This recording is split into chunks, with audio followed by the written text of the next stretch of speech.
Hola, buenas noches a todos y al contrario, doctor, muchas gracias por su invitación. Yo me siento muy honrada de estar aquí y de su amable invitación, que ya desde hace tiempo la estábamos gestionando. Muchas gracias a todos. Y pues bueno, el tema de la sesión del día de hoy es situación actual de la donación de los trasplantes en México.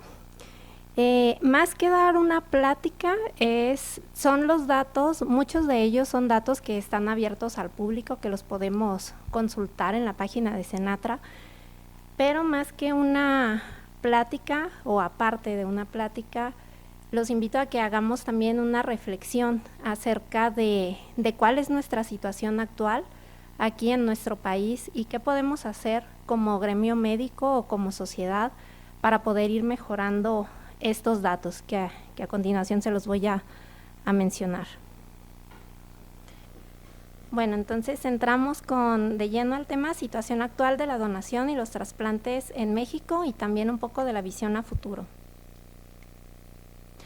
Como podemos ver en esta diapositiva, pues desde 1990 las enfermedades, las principales causas de las enfermedades que nos llevan a requerir de un trasplante, es decir, de la sustitución de un órgano enfermo por uno sano. Dentro de ellas las principales son las diabetes, la hipertensión arterial, la hiperlipidemia, entre otras.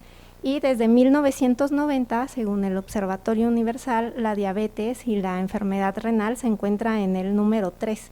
Como podemos ver en esta imagen, comparado con el 2021, que son 31 años después, sigue estando en el mismo lugar. Como podemos ver en las gráficas, algunas enfermedades han migrado, otras han subido, otras han bajado, vino el COVID y se posiciona en los primeros lugares. Sin embargo, estas enfermedades, como la diabetes, pertenecen o persisten en el mismo lugar.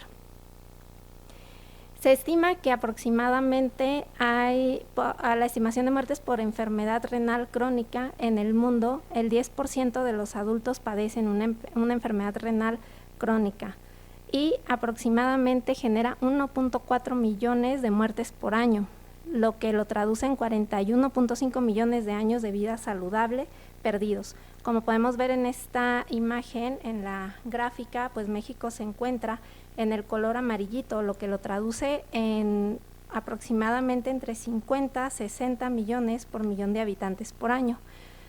Como podemos ver aquí, la estimación de la prevalencia de la enfermedad renal, adultos con diabetes, se estima que hay aproximadamente 23.9 millones, adultos con enfermedad renal y diabetes más de 10 millones, y tenemos una población actual de 130 millones de habitantes. Entonces, como podemos ver, los datos, pues por estadística, pues sí son alarmantes, ¿no? Un poco. ¿Cómo estamos en cuanto a la enfermedad renal crónica en la tasa de mortalidad por 100,000 habitantes? Pues como les mencionaba, Ciudad de México tiene casi el 60%, de ahí le sigue Puebla y Morelos con 57.9, también casi 58%, Estado de México, Querétaro es el que menos tiene con 38%.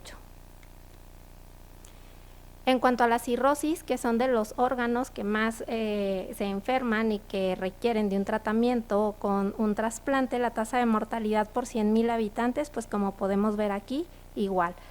En Morelos tiene 46.9, Puebla 45, San Luis Potosí 29, pero todos están superiores a 30. Basándonos en estas gráficas y en que vemos que la mayoría de las enfermedades crónico-degenerativas que van a requerir de un trasplante, y por estadística la mayoría de los que estamos en esta sala, si no un familiar, vamos a tener algún conocido o algún conocido de un conocido que tiene alguna enfermedad, ya sea renal o hepática. Entonces, pues la situación es delicada y estamos hablando de un problema de salud pública en cuanto a la enfermedad renal.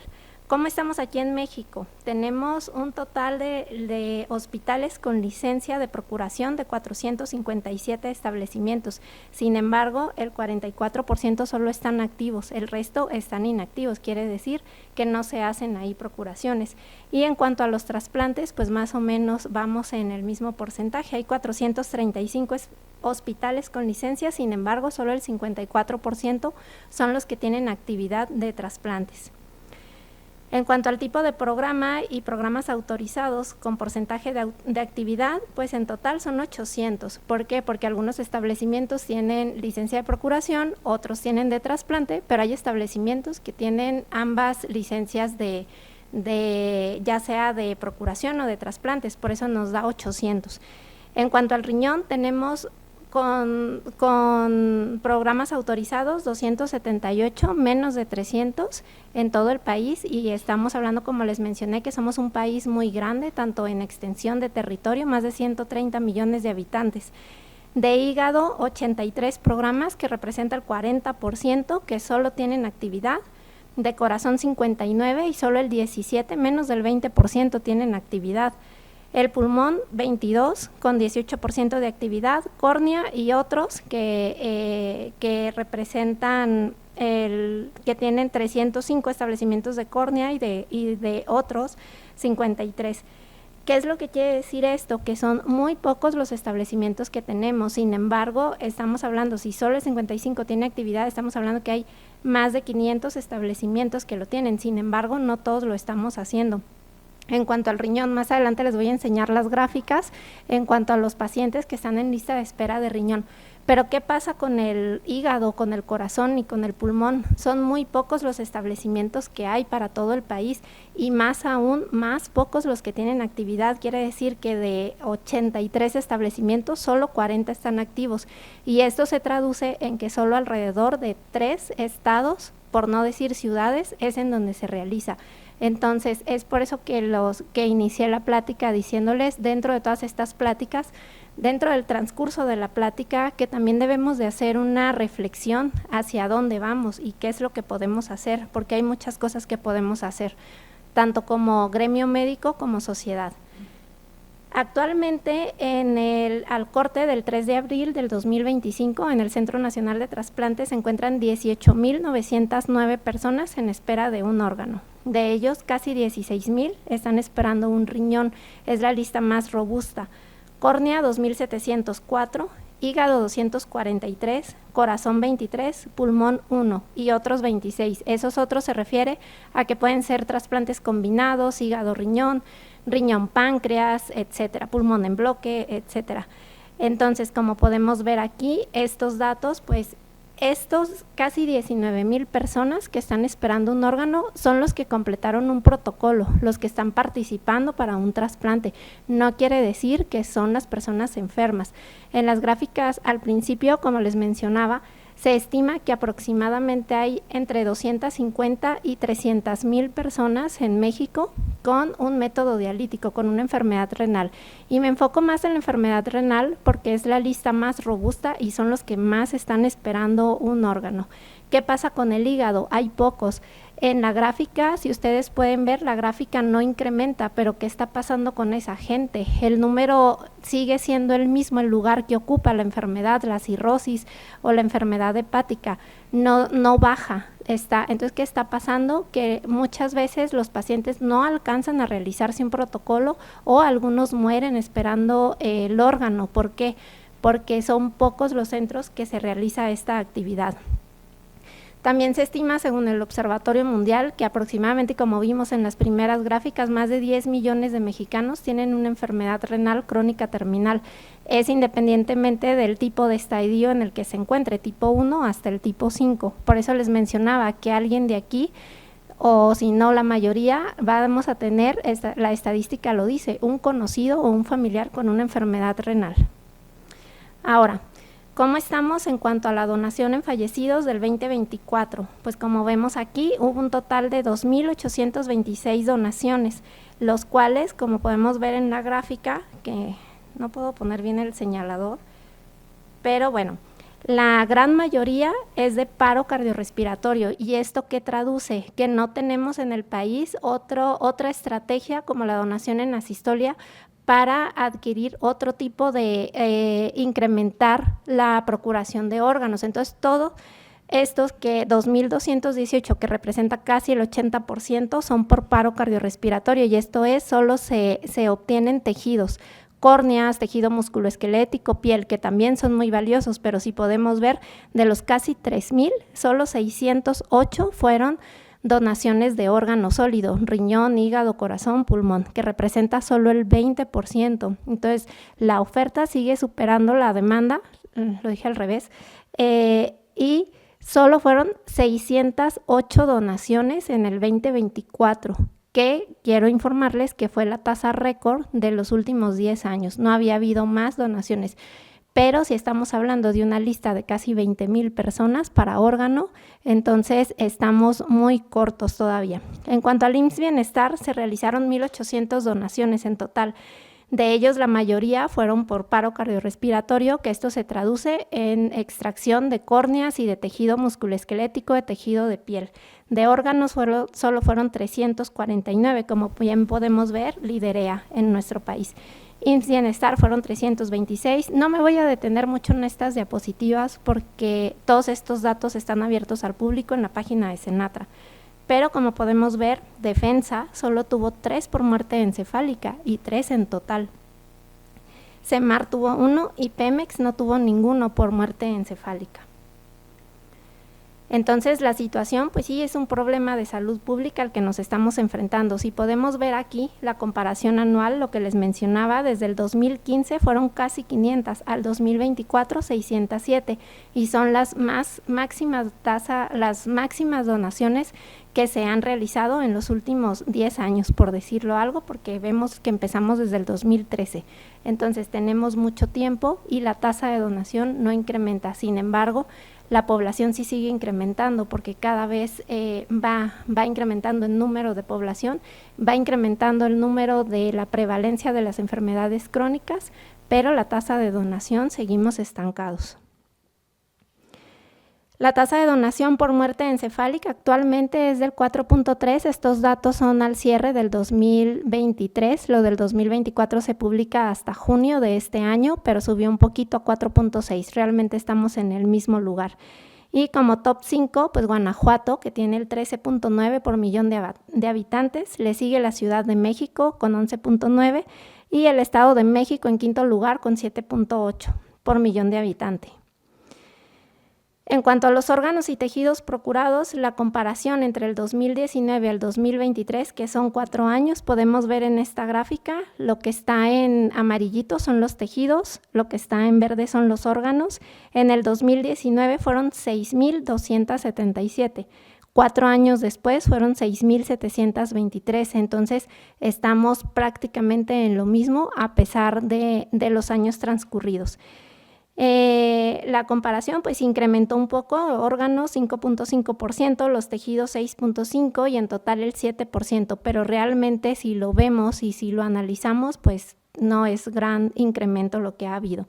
En cuanto al riñón, incrementó 6.5, pero como vemos en el 2019 fueron 958, comparado con el 2024 pues fueron 50 más.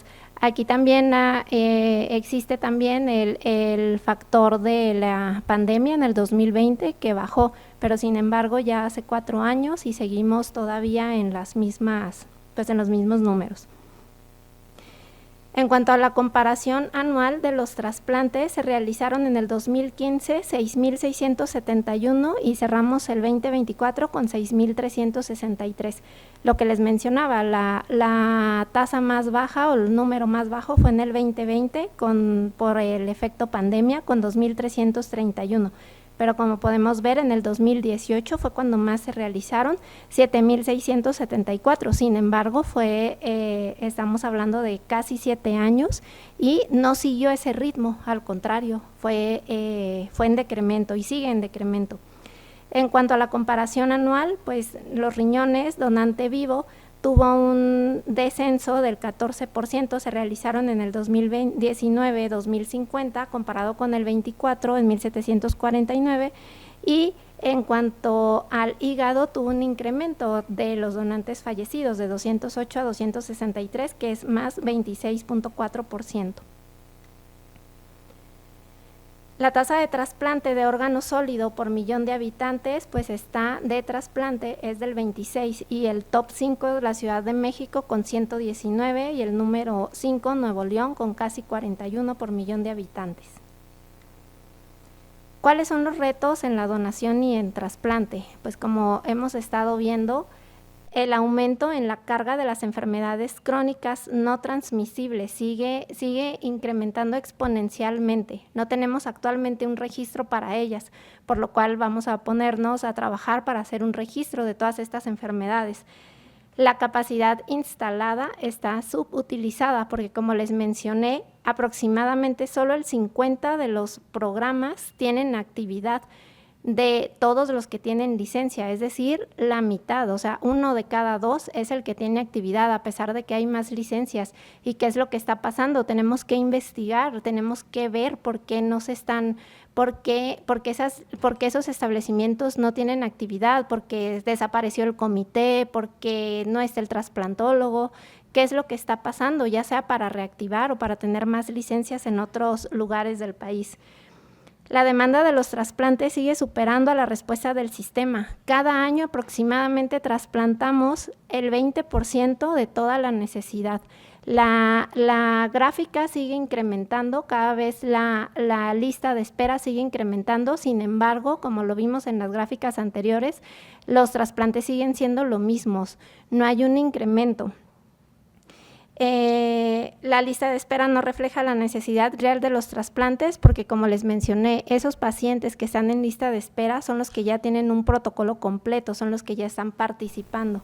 Y aquí existen muchas personas con enfermedades crónicas que ni siquiera han sido evaluadas para un trasplante, es decir, ni siquiera se les ha iniciado el protocolo. Aquí otra de las situaciones también importantes y graves es de que en el 2024 hicimos 6,363 trasplantes y de estos, por decir, el 50% fueron de órganos y el otro 50% de tejidos. De órganos fueron alrededor de 2,700, pero de estos 2,700, 1,800 fueron de donante vivo y 900 fueron de donante fallecido. Entonces, ¿qué traduce esto?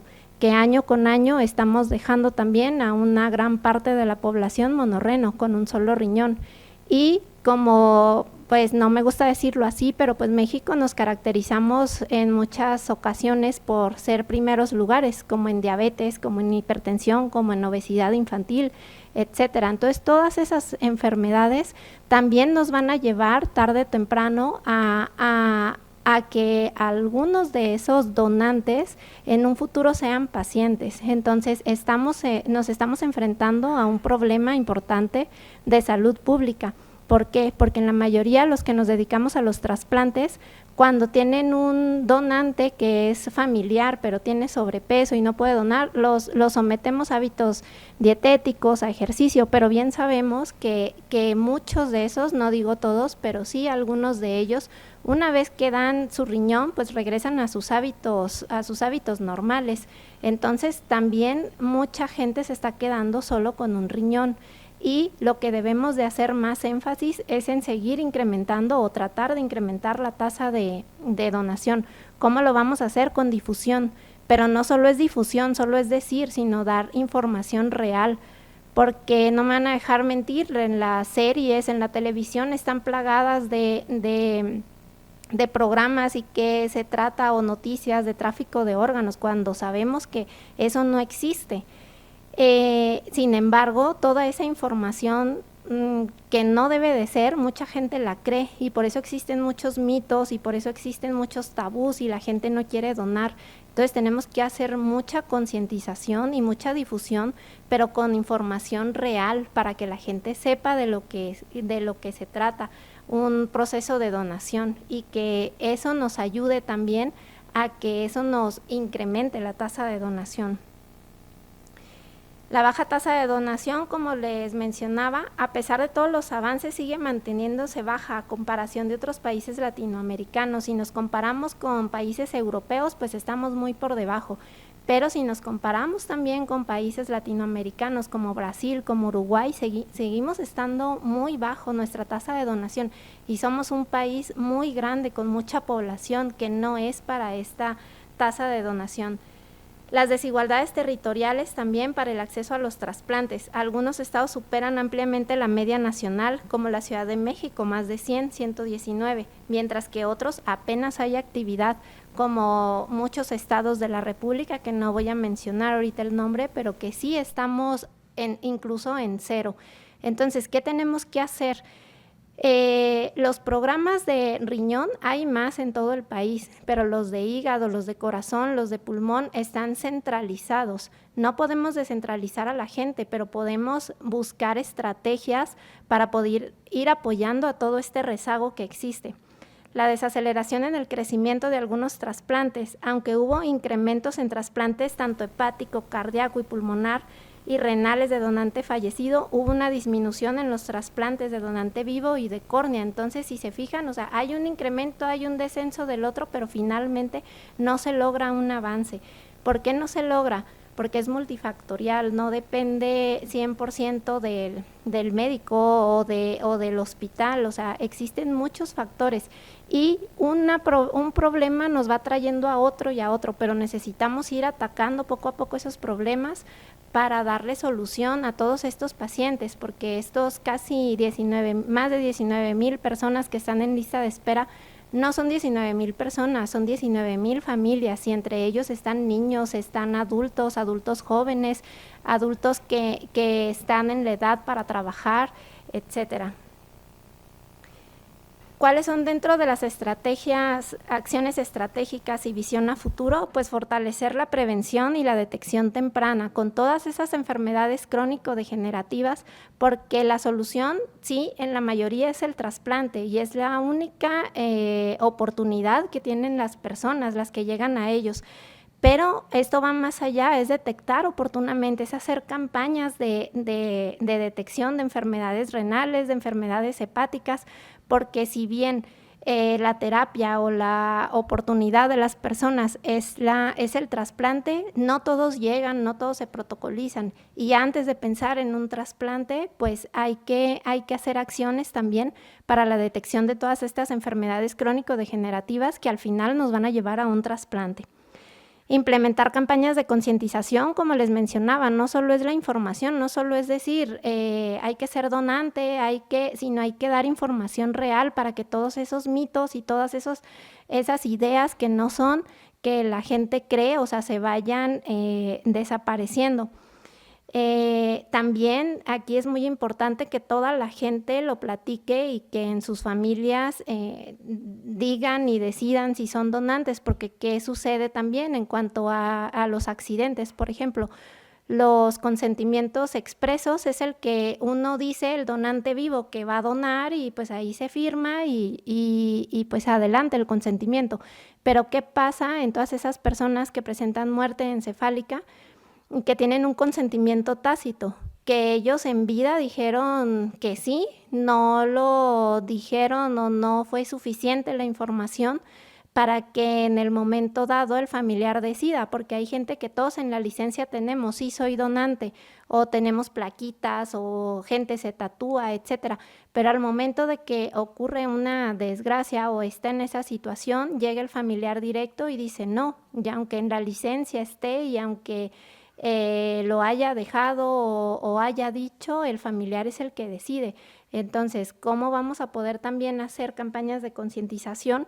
Pues hablándolo con la familia para que cuando llegue ese momento, pues la familia diga sí a la donación. Crear un registro nacional de enfermedades crónicas tratables con trasplante, lo que les mencioné al inicio de la plática, y fortalecer el vínculo con las asociaciones civiles, porque ellos son nuestros mejores aliados también para hacer campañas de difusión, de información y hacer dentro de estas campañas, por ejemplo, el Día Mundial del Riñón, cómo hacer campañas de detección de enfermedades renales, el Día Mundial del Hígado, etcétera, el Día Mundial del Pulmón, que es el del hígado fue el 19 de abril, el del riñón el 13 de marzo y el del pulmón va a ser el 25 de septiembre. Ampliar el acceso a los trasplantes, reducir los tiempos de espera y agilizar la evaluación de los candidatos a trasplante. También, lamentablemente, en muchos hospitales pues no hay mucho personal para agilizar, pero cuando detectemos un potencial paciente que requiere un trasplante, pues tratar de agilizarle todo su protocolo para que culmine pronto con su trasplante. Mejorar el acceso a las pruebas de histocompatibilidad de inmunosupresores, porque también el tratamiento no termina en el trasplante, termina una fase, viene la siguiente, que es la de mantener ese injerto vivo. Y, por ejemplo, los que somos pediatras y que nos dedicamos a esto, muchos niños o adolescentes que entran en esa edad no quieren tomarse el medicamento, se pierden injertos, o personas que no tienen acceso a los inmunosupresores y también terminan perdiendo el injerto, algunos en meses, otros en un año, cuando un injerto bien cuidado puede durar hasta más de 20 años en caso del riñón. Promover la reactivación de los hospitales sin actividad es darnos a la tarea porque el 50% de todos los establecimientos no tienen actividad y ver si es factible que esos establecimientos se vuelvan a activar esas licencias y o en otros buscar hospitales que cuenten con las características para dar licencias. ¿Por qué? Porque tenemos estados muy grandes y tenemos estados que, por ejemplo, solo tienen en 1 o en 2 municipios licencias de procuración y el resto del estado no lo tiene. Una limitante también es la logística de los traslados, que ahorita les voy a mencionar acerca de eso. Entonces, es ir a ver cuál es el problema y ver qué podemos ir haciendo poco a poco. Estimular programas de entrenamiento a nivel nacional e internacional, como el intercambio con los médicos, ya sea de trasplantes, anestesiólogos, etcétera, intensivistas. Estimular la redistribución de las plazas del personal de salud. Como les mencionaba, estamos muy centralizados. Actualmente solo 6 estados realizan trasplante de hígado, pero de esos 6, el año pasado, uno trasplantó uno. Entonces estamos hablando que solo 3 estados en el país se realizan hígado, corazón y pulmones, y esos estados pues son los más grandes. Es aquí México, es Nuevo León y es Jalisco. No se puede descentralizar a la gente porque también son pocas las gentes que se hacen, pero es buscar la alternativa. Si una de la problemática es la logística del traslado por los tiempos de isquemia, pues buscar reforzar esos lazos con las personas indicadas para reducir esos tiempos de isquemia y que quizá en esos estados, en vez de que se hagan 10 trasplantes al año, pues que se haga el doble o el triple. Reducir las desigualdades regionales con brigadas de trasplante. En este punto me refiero a los trasplantes de riñón. En la mayoría de los estados contamos en las capitales, por ejemplo, no sé, Tuxtla Gutiérrez, Chiapas, tiene un hospital que tiene todo lo necesario, tiene terapia intensiva, tiene anestesiólogos, tiene cirujanos de otras áreas, pero no tienen el trasplantólogo, pero sí tienen la demanda de muchas personas que necesitan un trasplante. Entonces, realizar brigadas para ir a esos puntos no es ir a la montaña como héroes, o sea, es ir a esos puntos, ir a atacar esa problemática en algunos pacientes y trasplantarlos, porque también como trasplantólogos nos centramos muchas veces en hacer el trasplante, pero ¿qué está detrás de hacer un trasplante? Hay gente que cuando se le llama y que están enlistados en estos estados pivote y viven en la sierra de algún estado y se les dificulta, los trasplantes casi siempre son en la noche, en la madrugada, no pueden venir. Entonces, ahí también es ponernos también en ese lugar y ser empáticos. ¿Qué es lo que pasa con esa gente? Muchas veces les llamamos y les decimos, ¿sabes qué? Ya hay un donador, vente, puede ser que no sea viable y la gente no tiene la capacidad ni la red tanto social ni económica para acudir. Entonces también a veces nos centramos en que vamos a hacer el trasplante, pero ¿qué está detrás de esa gente? Como también en estos estados, el venirse a trasplantar a la Ciudad de México es saber que se van a estar mínimo 3 meses aquí y es gente que pues no cuenta con los recursos y muchas veces prefieren u optan por no trasplantarse. Entonces, ¿qué pasa? El agotamiento vascular, la sepsis, etcétera. Entonces, no avanzamos. Entonces, son muchas cosas que nos va trayendo, una cosa nos va trayendo a la otra y a la otra. Y por eso, pues, finalmente, pues, no logramos incrementar tanto esta solución para esas personas. Existen estrategias innovadoras para nuestro país que también son ambiciosas, pero no podemos todavía, no tenemos una tasa de donación suficiente, pero existen muchas estrategias que ya en otros países latinoamericanos las están implementando y es una manera también de incrementar la tasa de donación. La donación en asistolia y la bipartición hepática. La donación en asistolia en nuestro país no está aprobada, ya se están haciendo las legislaciones para poder llevarla a cabo, y la bipartición hepática, que con un solo hígado podamos trasplantar a 2 personas, generalmente un niño y un adulto. Pero también estos tipos de técnicas no nos van a incrementar la tasa de donación de la noche a la mañana ni en 6 meses, pero son estrategias que ya como país debemos de ir pensando y de ir adoptándolas para solventar que sea de apoyo para solventar esta problemática. Fortalecer la capacitación de los coordinadores hospitalarios de donación, porque si bien la mayoría de los hospitales tienen un coordinador que es 24/7, 365, entonces eso también es parte de la problemática. Reforzar la sensibilización y la educación sobre la donación de órganos en la población general con información real y verídica, y fortalecer la logística nacional de traslados. Lo que les mencionaba hace rato, tenemos estados que tienen licencias de procuración y solo en la capital tienen, pero son estados que tienen hospitales de tercer nivel en el resto del estado. Entonces, ver a quién se puede dar licencias y que puedan detectar potenciales donantes. Y que si en un momento que se llama y que es el tipo de injerto como el corazón o como el pulmón que requiere, son órganos tiempo dependientes, y que el solo traslado, ahí se llevó toda la isquemia, muchas veces en una llamada ahí se descartan esos órganos. Entonces buscar la estrategia. Ahorita no se puede hacer programas en más estados de la República ni descentralizar a la gente, pero una de las acciones que sí pudiéramos hacer es la logística de traslados. Eso sí está en nuestras manos y en nuestro alcance. Estamos trabajando en ello. También realizar una plataforma nacional operativa articulada tanto por el hospital generador, el hospital trasplantador, los centros y los consejos estatales de trasplante y coordinaciones institucionales, que son pieza clave en este engranaje. Fundaciones, aerolíneas comerciales, Cruz Roja, servicios estatales y privados de transporte, que finalmente es todo lo que constituye el Subsistema Nacional de Salud, y el SENATRA como coordinador nacional, es decir, desde que se detecta el potencial donante, incluso desde la fase prehospitalaria, se puede hacer una detección oportuna y poder saber en tiempo real en dónde está ese potencial donante y echar a andar todo lo que es la logística para culminar con el trasplante y que no solo termine con tejidos.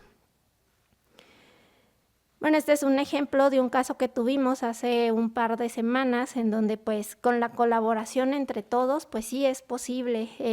El donante es una situación, el paciente no podía venir, estaba en un lugar en México que no tenía acceso al vuelo, que no tenían dinero, que es las historias reales de nuestro país. Porque creo que muchos de los que estamos aquí, si tenemos una urgencia ahorita en cualquier lugar del país o fuera, tenemos la manera de trasladarnos o conocemos a alguien que nos puede ayudar, pero la realidad en nuestro país no es la misma para todos. Entonces aquí, gracias al esfuerzo y gracias al apoyo de fundaciones, tanto público como privado, pues se llevó a cabo todo esto de que se fueron por los órganos con la menor isquemia, trajeron al receptor y pues el trasplante fue todo un éxito, pero estas imágenes solo reflejan que unidos e integrándonos como sistema podemos lograr cosas. Les platico brevemente el caso de un chico que iba a requerir, que necesitaba una cara, llevaba más de un año enlistado para un trasplante de cara que iba a ser el primero que se iba a realizar en Latinoamérica. Hace apenas un mes sufrió una descarga eléctrica y le salió por la cara, perdió ambas piernas, ya se está quedando ciego porque no tiene párpados. Convocamos a una reunión con todos los coordinadores del país, con los más de 400 coordinadores, y de estar más de un año enlistado, en 72 horas salió su donante. Al final de cuentas, el paciente ya llevaban 70% de la procuración y el paciente pues se arrepintió y está en todo su derecho. Sintió miedo y no sabemos qué pasó, pero se arrepintió. Pero lo que quiero decir con esto es de que si logramos conseguir unidos tanto asociaciones públicas como privadas y todos como sistema de salud, lograr conseguir una cara en 72 horas, creo que podemos conseguir los 19,000 órganos que nos hacen falta. Como conclusiones, pues la donación y los trasplantes salvan vidas y deben considerarse una prioridad de salud pública, porque a lo que nos estamos enfrentando, a la enfermedad renal, es un problema de salud pública. En México muchas personas esperan un trasplante, pero la capacidad actual para realizarlo sigue siendo muy limitada. La tasa de donación por muerte encefálica muestra avances, sin embargo, aún hay mucho por hacer, ustedes lo vieron en las gráficas, y persisten todavía algunas barreras para el acceso a los trasplantes, como la baja actividad en algunos hospitales y las desigualdades regionales. La donación en asistolia y la bipartición hepática representan oportunidades para aumentar la disponibilidad de órganos con fines de trasplantes. La construcción de una red nacional de órganos y tejidos es clave para maximizar las oportunidades de trasplante y reducir las desigualdades. En eso, en el Centro Nacional de Trasplantes estamos trabajando y los invito a que sigan la página del CENATRA. Estamos trabajando en esto porque si otros países lo han logrado, ¿por qué nosotros no? Creo que se lo debemos a México, se lo debemos a esos más de 19,000 personas o a esos más de 250 o 300 o 500,000 personas que lo necesitan. Es importante reforzar la sensibilización a la sociedad y al personal de salud sobre la importancia de la donación de órganos y la coordinación efectiva entre instituciones, logística y profesionales es esencial para cerrar brechas y salvar vidas. Y pues muchas gracias por su atención.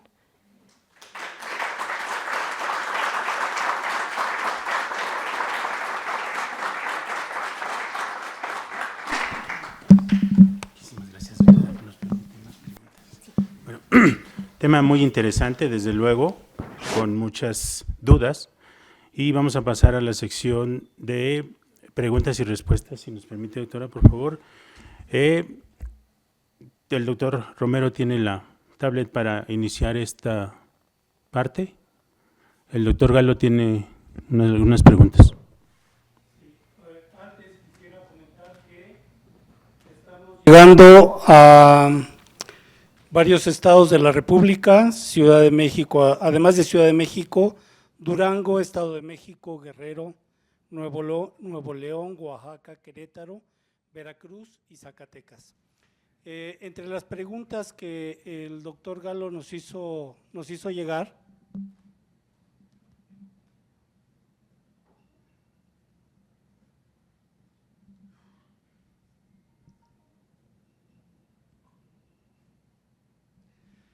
la primera dice, ¿cuál es el papel de la iniciativa privada en la creación de fondos y fundaciones para la asistencia para la donación? ¿Se participa activamente? ¿Podríamos ir de una por una para...? ¿Sí? Como usted me diga. La intención en esta administración es reforzar todos esos lazos. Siempre ha estado presente la iniciativa privada, las fundaciones como tal.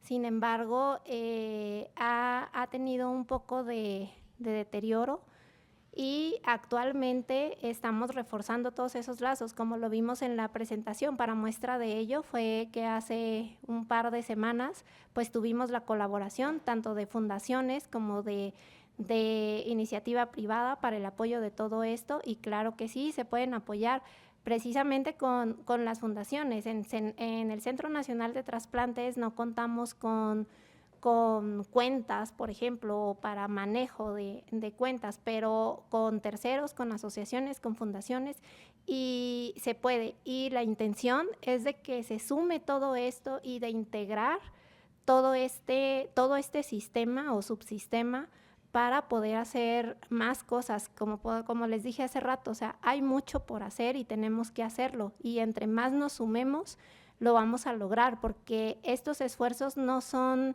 solitarios, ni son de una sola persona, ni son de un solo centro. Siempre lo he dicho, si trabajamos solos, quizá logremos el objetivo, pero en mayor tiempo. Y si estamos unidos, cada quien con su aportación que le compete, podemos lograr muchas cosas. Bien, otra pregunta dice, ¿cuál es el papel de los nefrólogos clínicos en el mantenimiento prolongado de pacientes en diálisis? ¿Se trabaja en ello también? También estamos trabajando en ello. Bien. ¿Cómo está contribuyendo la medicina privada en la realización de procuración de trasplante? Pues básicamente en la difusión y en la concientización, y de lo que se trata también es de no hacer, no separar, sino se trata de unir. Entonces, todos somos mexicanos, todos los pacientes que están enfermos, todos son mexicanos, independientemente de la seguridad social que tengan. Llámese IMSS, llámese Pemex, llámese seguro de gastos médicos, todos tenemos derecho a la salud por igual.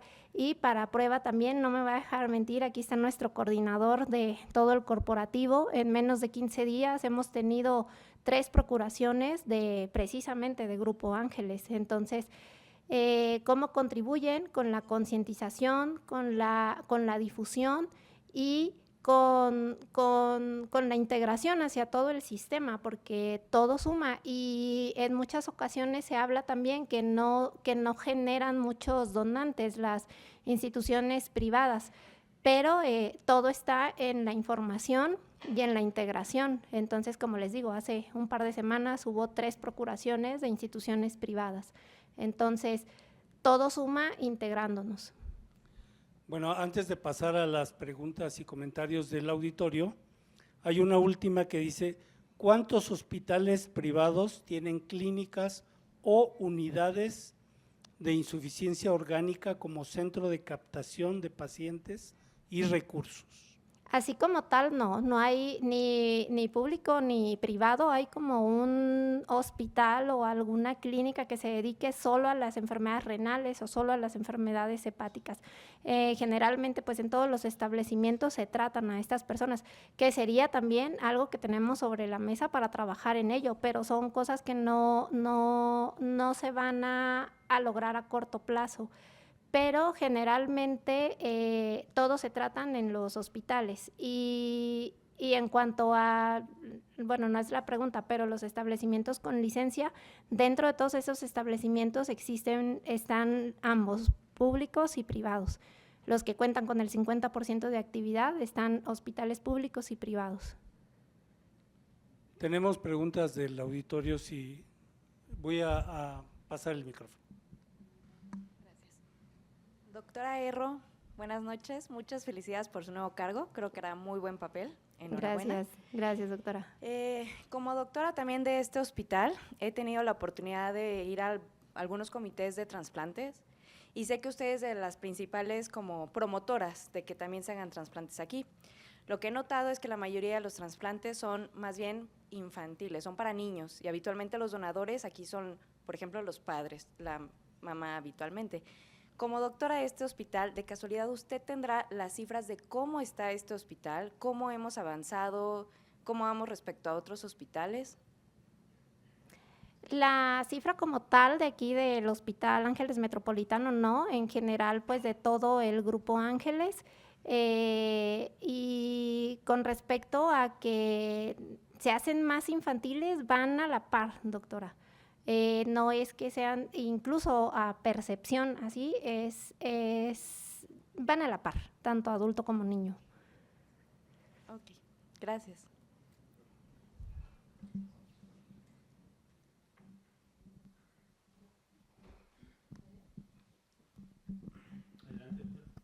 Sí.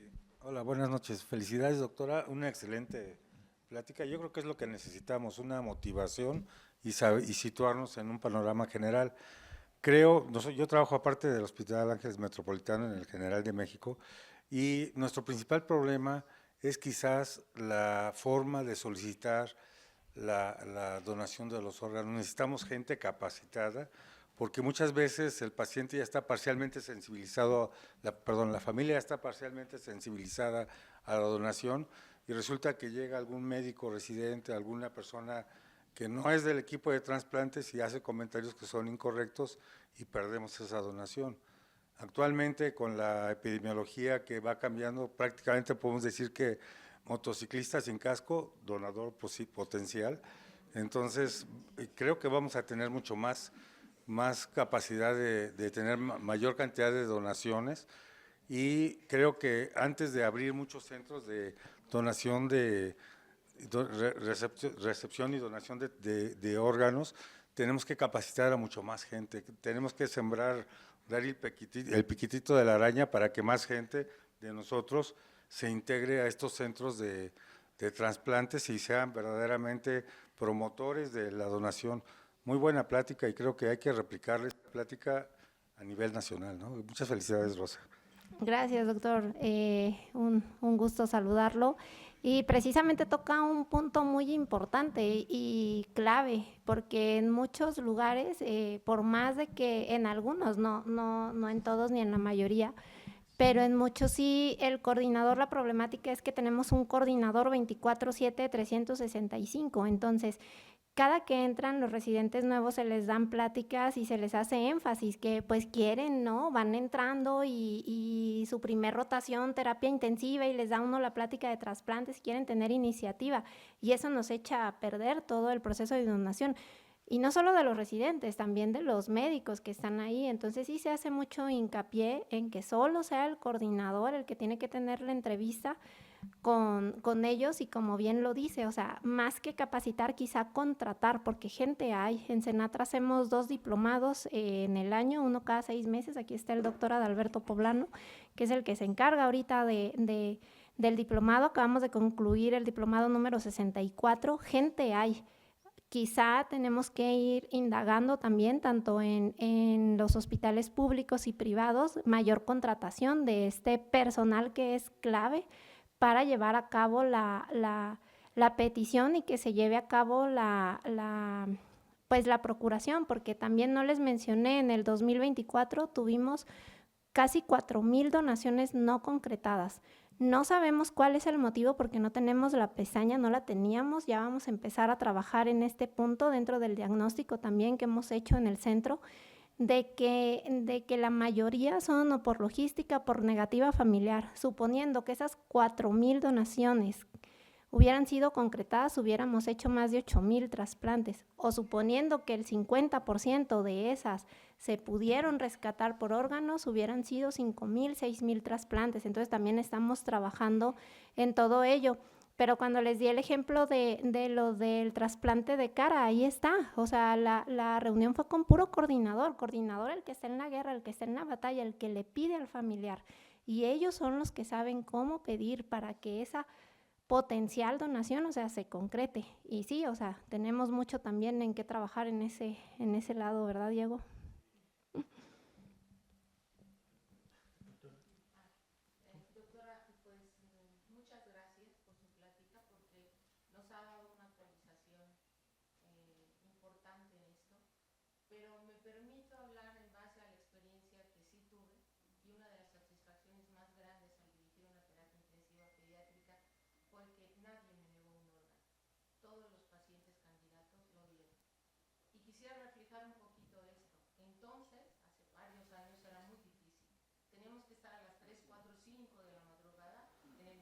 Público para certificar la muerte cerebral, etcétera, muchas cosas que ahora se han venido simplificando. No obstante, a partir de que uno se retira, no ha habido un solo trasplante en ese hospital, uno solo, cuando ya son muchos años. Quiere decir que el interés también en los médicos es fundamental, y sobre todo,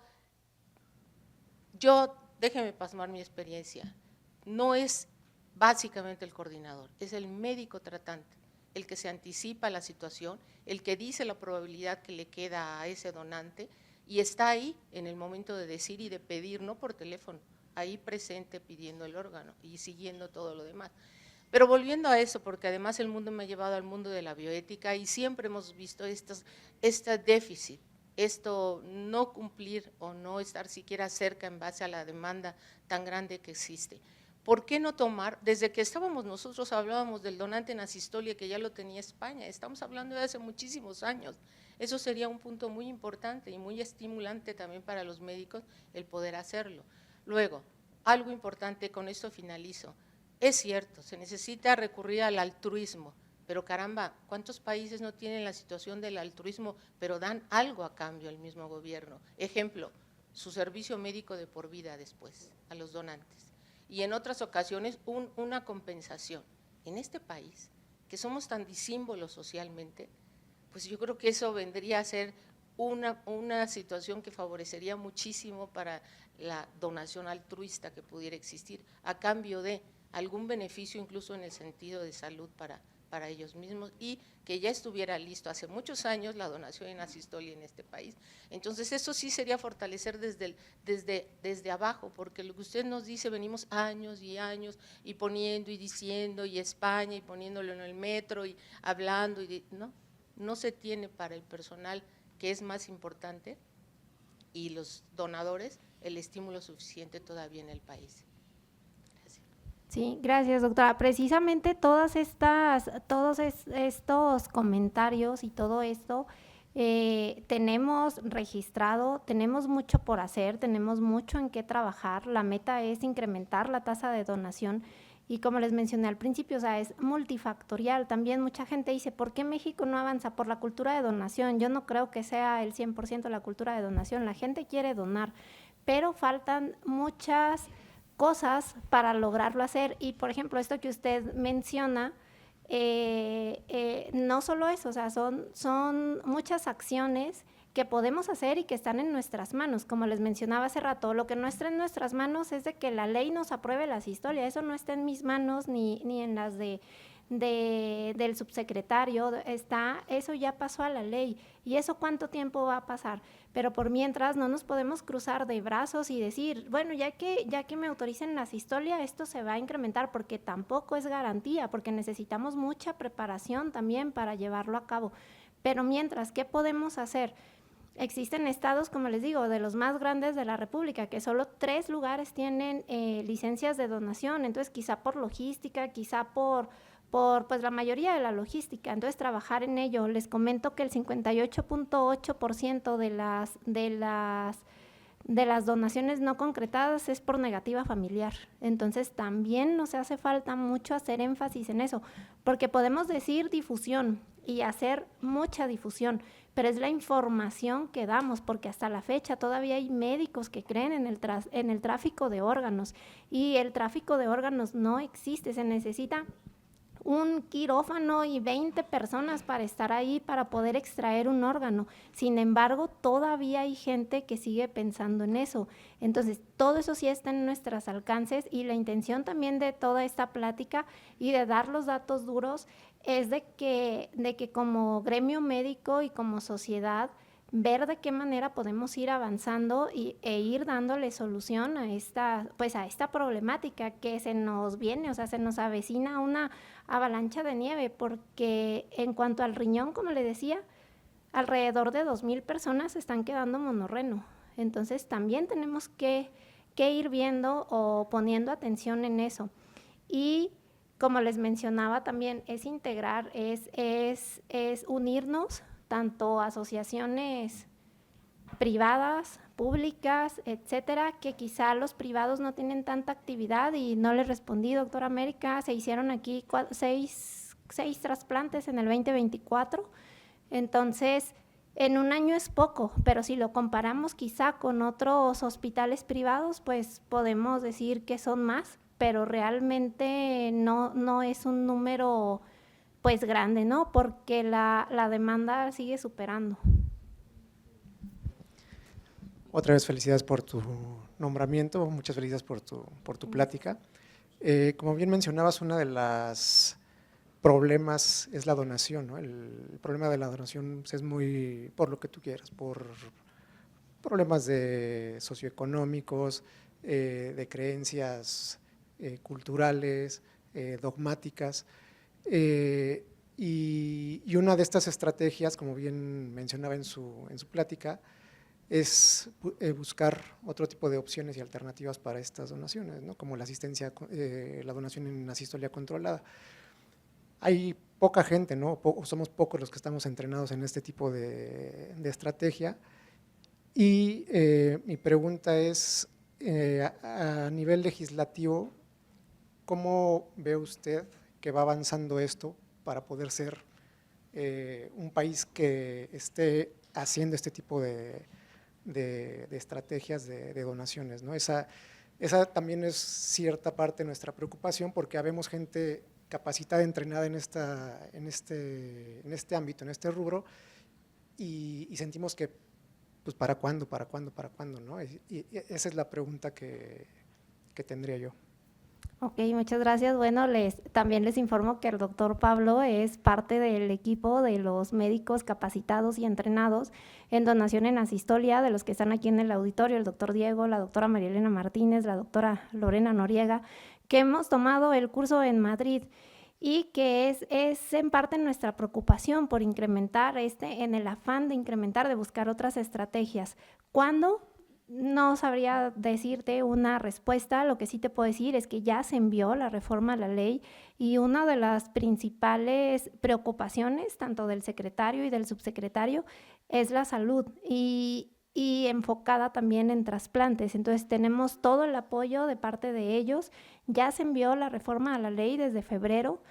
¿Cuánto tiempo va a tardar? No sabemos. En el primer el primer volumen de la revista de la Sociedad Mexicana de Trasplantes, ya salió un artículo escrito por el doctor Lucino Baena, del Militar, en donde habla de asistolia y asistolia controlada. Aquí la intención básicamente es de que se defina en la ley, porque en nuestra ley, en el apartado, en el artículo 14, en materia de donación de trasplantes, de órganos para trasplante, se define la muerte para fines de trasplante, la muerte por cese de la función neurológica irreversible o paro cardíaco, pero no se especifica el paro cardíaco como la muerte encefálica, pues con electroencefalograma, con angiotomografía, con Doppler, etcétera. Pero el paro cardiorrespiratorio no se define. Entonces, por eso todos esos de paro cardiorrespiratorio, o sea, solo son para tejidos. La intención es de que una vez que se apruebe la definición, pues podamos empezar a trabajar. Para la donación en asistolia necesitamos mucha capacitación, que ya somos varios médicos los del país, que vamos a hacer un curso ahora en Tijuana, vamos a hacer uno en septiembre. ¿Por qué?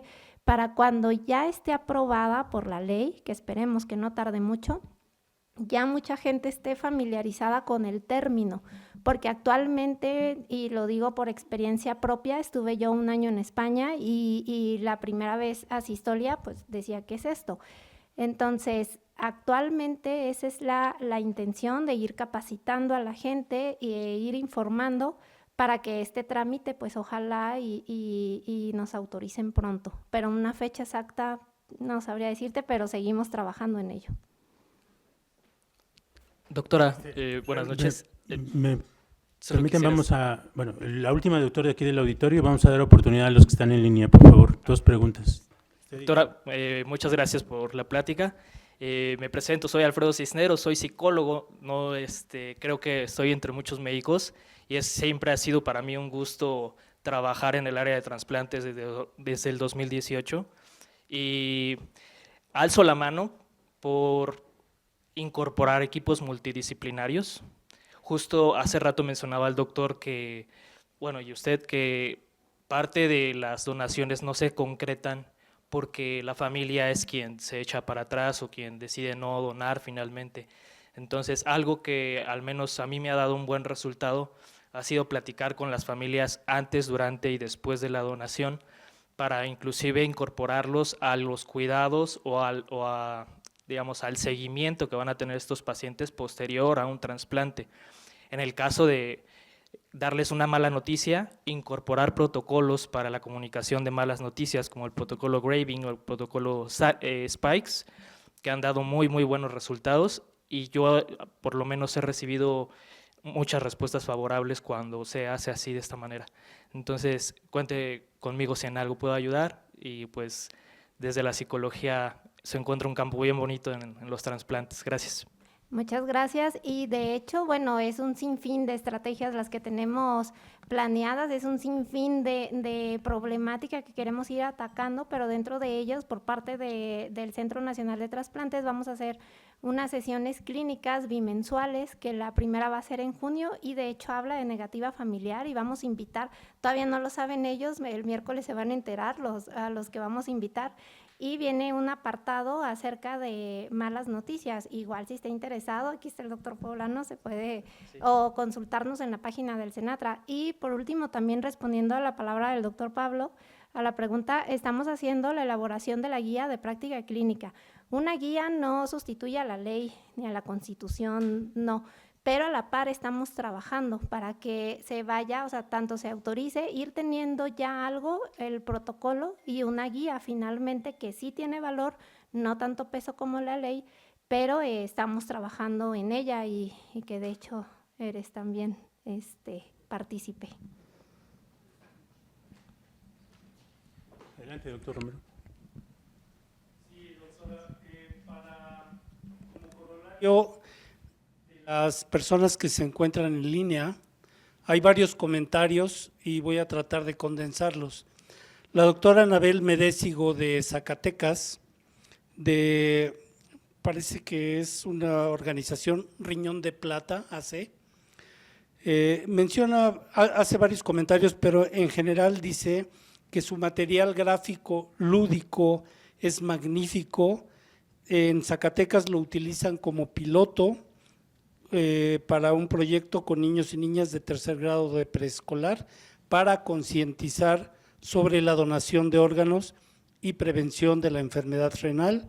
Y asimismo dice que la educación sobre órganos y tejidos de la prevención de la enfermedad renal y otras enfermedades crónico-degenerativas en niños y niñas de 5 años en 15 años serán adultos convencidos de la donación y el autocuidado de su organismo. Hay otro comentario de la doctora Dalia Peláez que dice que la educación hará que aumente la donación. La donación es la cura para el tráfico de órganos y la cura para múltiples enfermedades crónicas. El doctor Lucino Baena, hace una felicitación, excelente plática, y propone hacer énfasis en registros nacionales de trasplante de todos los órganos, puesto que se necesitan a partir de una base objetiva para saber qué es lo que se tiene que cambiar. En fin, hay diversos comentarios, la mayoría tendientes a un reconocimiento, una felicitación, y me parece que no sé si requieran respuesta, pero eso ya es. No, pues muchas gracias y dándole respuesta primero al doctor Lucino, al principio de la plática comentamos que estamos trabajando en hacer un registro acerca de las enfermedades crónico-degenerativas en el centro. Y con respecto a Anabel y Adriana, totalmente de acuerdo, hay muchas estrategias y muchas acciones por hacer y dentro de ellos tenemos también hacerlo lo de un foro universitario y también un, llámese, concurso de dibujo como lo replican en varios estados como Sonora, el Estado de México, etcétera.